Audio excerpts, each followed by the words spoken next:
So, I'm back. This is the part 2 on answering questions here in my YouTube channel.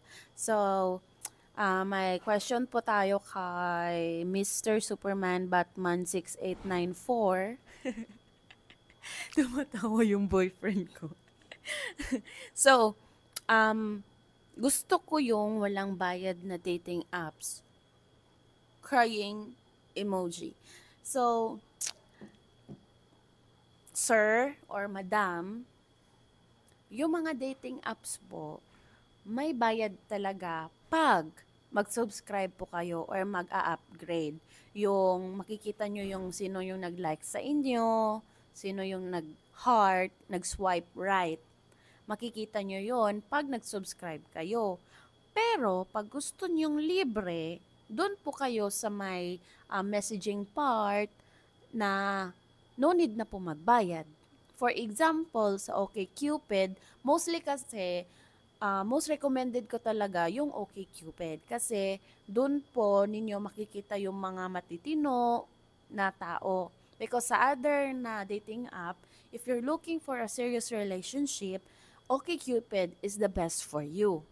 This is not sponsored. This is based on my experience as a Filipina searching for a foreigner.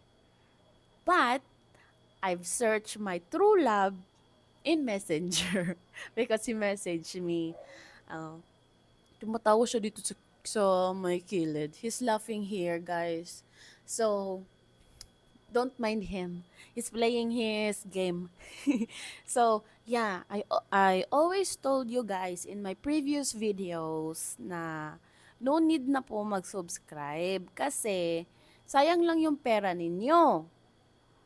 Same lang po rin siya sa free wherein doon lang po kayo sa may intro na part, sorry, Bisaya kasi ako, intro na part, and then doon nyo po makikita yung sino yung nag-message sa inyo. So, yun yung recommended ko. Kasi, as a Filipina, we don't need to spend money just to talk to foreigners because foreigners already messaging us through our pictures. As long as maganda yung profile picture mo sa dating app, especially sa OkCupid, may cute, may sexy, may funny photo ka doon, tumpak, magme-message ang foreigner sa inyo. Yes. You need to see or you need to let them see your personality through pictures. So, yun po. Um, I hope na nasagot ko yung question at sana makatulong po. So, bye-bye!